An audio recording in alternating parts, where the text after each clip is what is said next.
Selamat sore Ibu dan teman-teman. Terima kasih atas kesempatan yang diberikan kepada kelompok kami untuk mempresentasikan materi tentang manajemen produksi. Sebelumnya saya akan memperkenalkan anggota kelompok kami. Yang pertama Catherine Paulina Rambulodongo, yang kedua Cornelia Imelda Mimijuma, yang ketiga Krishna Bethesda Adu, dan yang terakhir Christina Hibur. Pertama, pengertian produksi. Produksi adalah kegiatan perusahaan untuk menghasilkan barang dan jasa dari bahan-bahan atau sumber-sumber faktor produksi dengan tujuan untuk dijual lagi. Yang kedua, pembagian proses produksi. Proses produksi dibagi menjadi 4, yakni yang pertama sifat produk, yang kedua tipe proses produksi. Hal ini berkaitan dengan jangka waktu produksi. Yang ketiga, berdasarkan manfaat yang diciptakan. Yang keempat, teknik atau sifat proses produksi. Jadi, untuk menghasilkan barang-barang dan jasa, perusahaan menggunakan berbagai sumber daya. Sumber daya harus dikelola secara optimal dalam bentuk seperti menentukan lokasi yang tepat, mencari sumber bahan baku, mencari daerah konsumen, mengatur penempatan mesin, merencanakan proses produksi, dan menjaga pekerja lain yang bersifat teknis dalam pabrik. 4 golongan proses produksi. Yang pertama, sifat produksi. Hal ini biasanya dibedakan apakah produk yang akan diproduksikan mencerminkan sifat khusus dari konsumsi pembeli, ataukah produk yang akan diproduksi merupakan produk standar yang didasarkan pada keputusan perusahaan. Sifat produksi dibedakan menjadi 2, yakni produk spesifik dan produk standar. Produk spesifik berarti pembeli menginginkan adanya spesifikasi tertentu dari suatu produk, misalnya produk mebel, pakaian, dan sepatu. Yang kedua, produk standar. Produk standar menjadi keputusan perusahaan akan mengakibatkan proses produksi yang dipakai berbeda dengan proses produksi untuk produk pesanan. Karena perusahaan membuat produk standar, berarti perusahaan tersebut membuat produk yang ukurannya standar dan jumlahnya sangat banyak karena bertujuan untuk dikirim kepada pembeli atau penyalur, contohnya televisi, sikat gigi, dan pakaian bayi.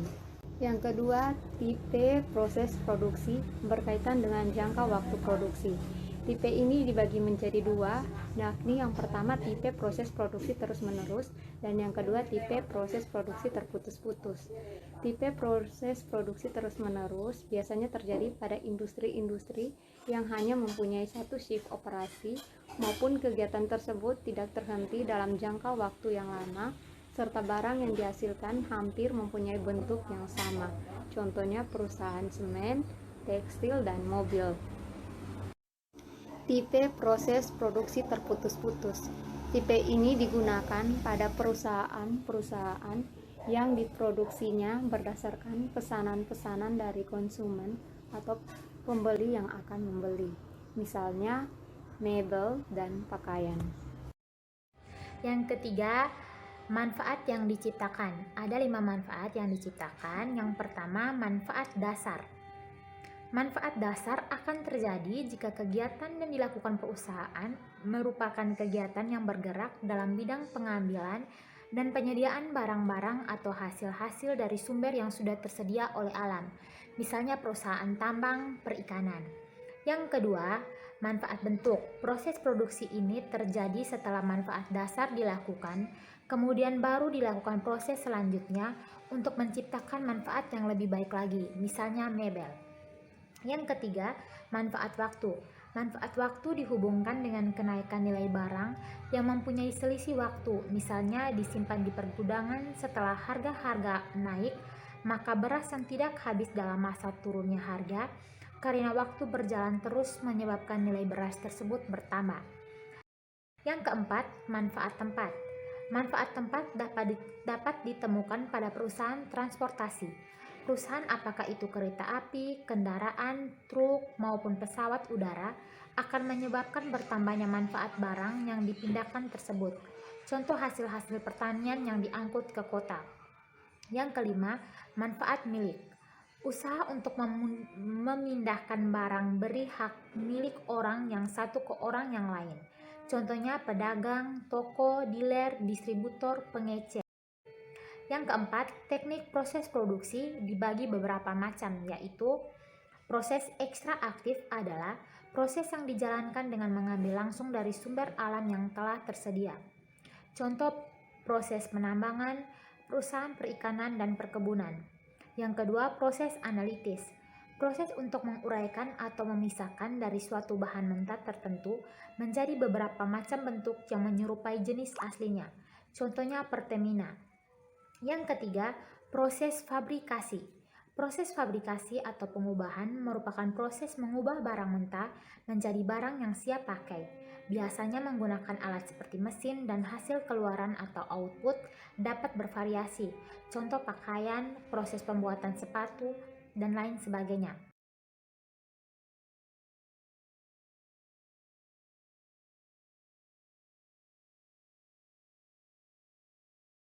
Yang keempat, proses sintesis.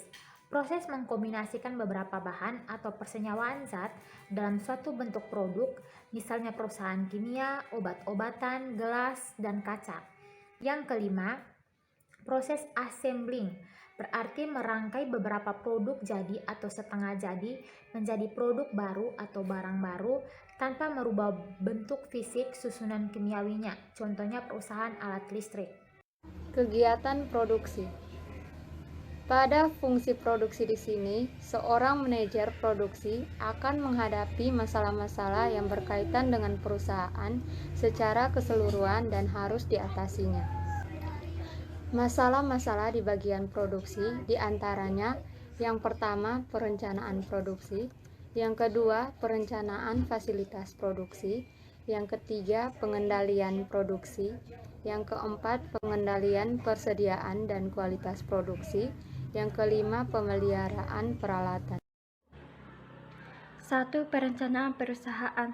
Perencanaan produksi adalah suatu proses kegiatan penelitian dan pengembangan produk baru maupun produk lama yang nanti akan telah diproduksi perusahaan. Faktor-faktor yang perlu dipertimbangkan dalam perencanaan produk adalah sebagai berikut. Yang pertama, manfaat produk bagi konsumen. Yang kedua, permintaan pasar. Yang ketiga, potensi pasar. Keempat, kemungkinan pengembangan produk di masa yang akan datang. Yang kelima, kekuatan persaingan dan sebagai berikut. Adapun keputusan-keputusan yang mengangkut kegiatan produksi berkaitan dengan masalah-masalah pokok yang meliputi yang pertama, jenis barang yang akan dibuat, misalnya desain, metode pembuatan, dan pembuatan barang. Yang kedua, jumlah barang yang akan dibuat. Yang ketiga, penentuan peralatan yang akan dipakai.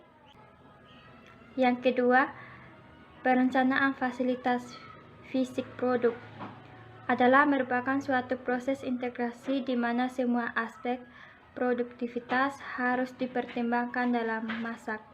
Misalnya gedung, tempat bekerja, mesin, dan sebagai berikut.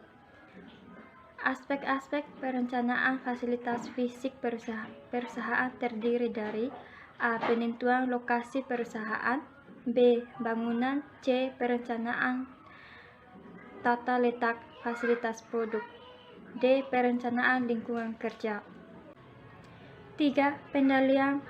Pengendalian produksi adalah berbagai kegiatan dan metode yang digunakan oleh manajemen perusahaan untuk mengelola, mengatur, mengkoordinir, dan mengerahkan proses produksi, seperti peralatan bahan baku, mesin, dan tenaga kerja, ke dalam suatu arus aliran yang memberikan hasil dengan jumlah biaya seminimum mungkin dan waktu yang secepat mungkin. Pengendalian produksi dapat dilakukan dengan cara A. Order control. Perusahaan yang beroperasi berdasarkan pesanan dari konsumen sehingga kegiatan operasionalnya juga tergantung pada pesanan tersebut. B. Flow control.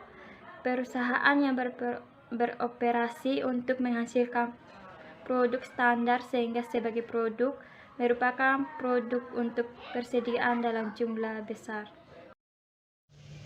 Yang keempat, pengendalian persediaan dan kualitas,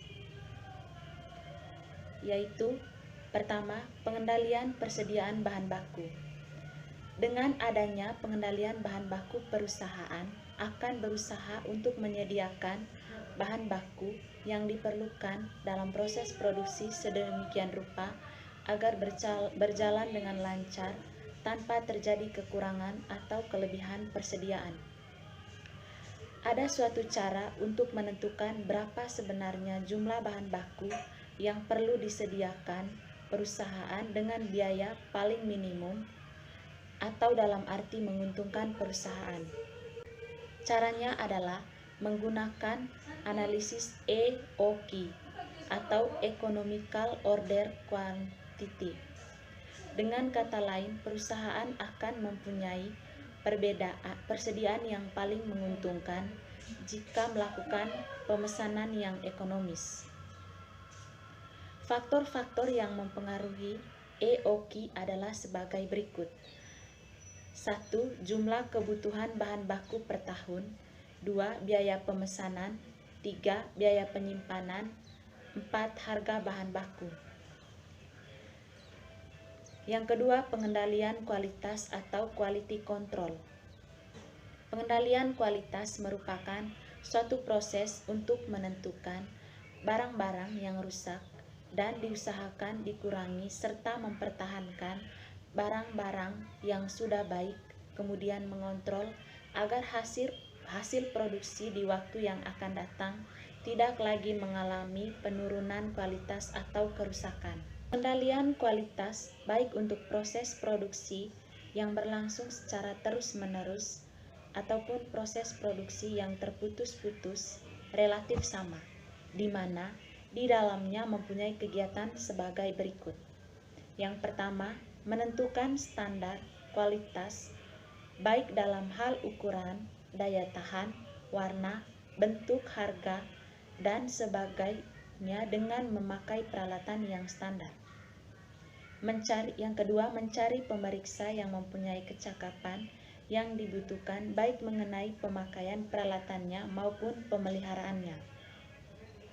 Yang ketiga, tujuan pengendalian kualitas adalah untuk meminimumkan biaya proses produksi sehingga dananya dapat dimanfaatkan untuk kegiatan yang lebih produktif. Yang kelima, pengendalian biaya dan pemeliharaan.